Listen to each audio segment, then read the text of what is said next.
Movie की starting में हम व्यूवर्स हेनरी को देखते हैं जो कि एक टोल गेट पर काम करता है।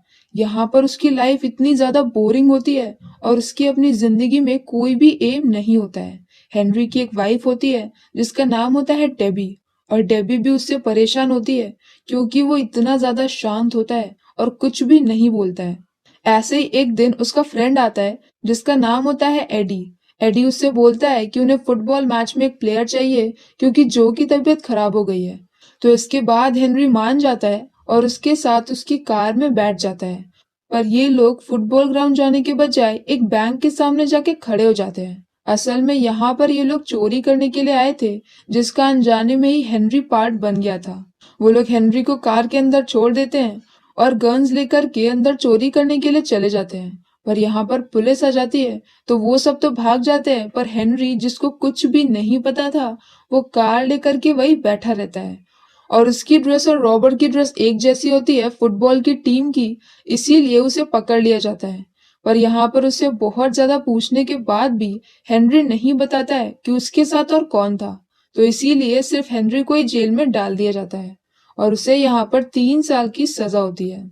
यहाँ पर हेनरी का सेलमेट होता है मैक्स, जो कि एक कॉन आर्टिस्ट होता है। अब यहाँ जेल में रहते रहते उसे 6 मंथ बीत जाते हैं और एक दिन उसकी वाइफ उससे मिलने आती है। वो यहाँ पर उसे डिवोर्स दे रही होती है क्योंकि उसे जो पसंद आ गया था और अब वो जो के साथ ही शादी करने जा रही थी। इस पर भी हेनरी कुछ रिएक्ट नहीं करता और साफ साफ बोल देता है कि वो खुश है तो फिर ठीक है।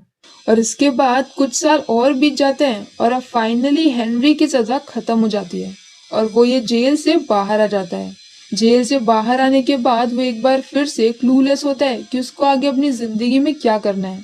अब यहाँ से वो डेबी के घर पे जाता है जहाँ पर वो जो को देखता है।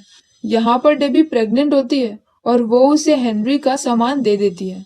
जो यहाँ पर उसे थैंक यू बोलता है क्योंकि उसने उसका नाम नहीं बताया था।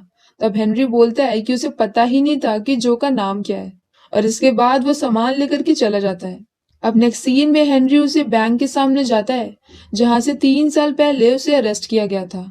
यहाँ पर गलती से एक कार आकर उसे टक्कर मार देती है और उस कार से निकलती है जूली। जूली एक थिएटर में एक्ट्रेस होती है और वह हेनरी को लेकर सामने ही बने रेस्टोरेंट में जाती है। यहाँ पर भी हेनरी बहुत अच्छा बनता है और कह देता है कि उसे चोट नहीं लगी है। तो फिर जूली यहाँ से निकल जाती है। अब हेनरी उस रेस्टोरेंट के वॉशरूम में जाता है जहाँ पर वो एक पुरानी न्यूज की फोटो देखता है और यहाँ पर उसे उसी बैंक का मैप मिलता है जिस बैंक में चोरी करने के लिए उसे अरेस्ट किया गया था, जो कि उसने करी भी नहीं थी। यहाँ पर उस न्यूज में दिया हुआ था कि थिएटर और बैंक दोनों आमने सामने हैं और दोनों को एक टनल जोड़ती है। पर ये मैप 80 साल पुराना था। पर इसके बाद भी हेनरी डिसाइड करता है कि अब वो उसी बैंक में रॉबरी करेगा जिस बैंक की रॉबरी करने के लिए उसे अरेस्ट किया गया था। तो अब वो अपना प्लान लेकर के मैक्स के पास जाता है। यहाँ पर वो मैक्स से रिक्वेस्ट करता है कि मैक्स उसकी हेल्प करे। अब मैक्स भी मान जाता है और फाइनली वो अपनी पैरोल के लिए अप्लाई करता है। अभी तक मैक्स आराम से इस जेल में इसलिए बैठा था क्योंकि उसे ये जेल अच्छी लग रही थी और उसे इसी जेल में रहना था। पर अब यहाँ पर हेनरी की हेल्प करने के लिए वो पैरोल पे बाहर आता है और हेनरी के साथ उसी मैप को देखता है। उसे गुस्सा आता है क्योंकि वो मैप 80 साल पुराना था और अब तक काफी सारी चीजें बदल गई होंगी। पर इसके बाद भी हेनरी के बोलने पर वो दोनों बैंक के अंदर जाते हैं और वहां पर एक मैनेजर के पास जाते हैं। वो उसे बोलते हैं कि उन्हें अकाउंट खुलवाना है।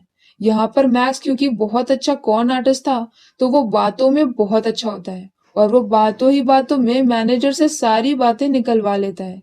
मैनेजर उसे बता देता है कि यहाँ पर वॉल्ट है जो कि बहुत पुराना है और उसे सालों से बदला नहीं गया है।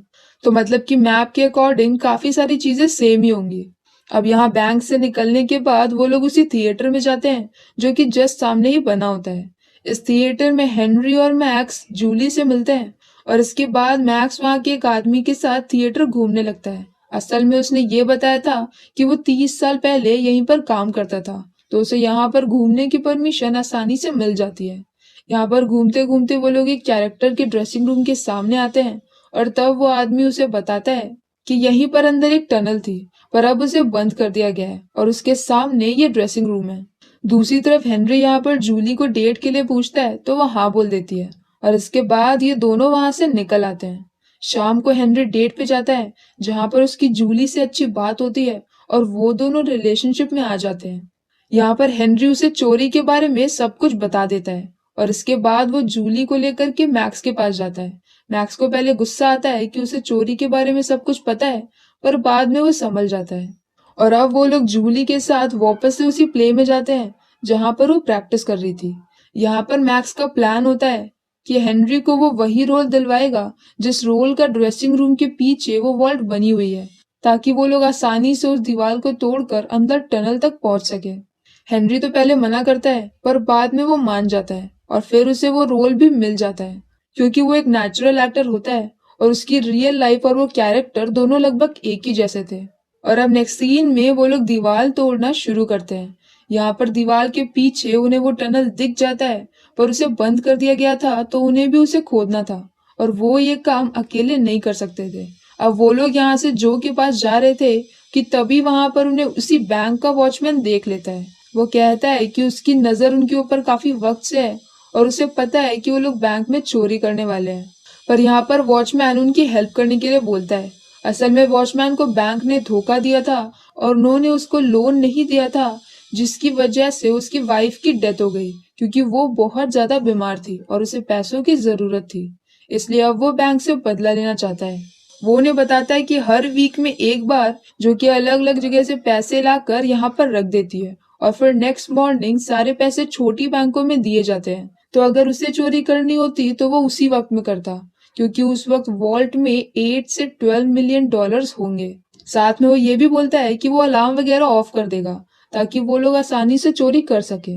यहाँ पर इनकी डील डन हो जाती है और इसके बाद ये लोग जो के पास जाते हैं। जो कि एक फैमिली बढ़ने वाली थी क्योंकि उसका बेबी आने वाला था, तो वो भी उनकी चोरी में शामिल हो जाता है और अब ये सभी लोग मिलकर उसी टनल को खोदना शुरू कर देते हैं।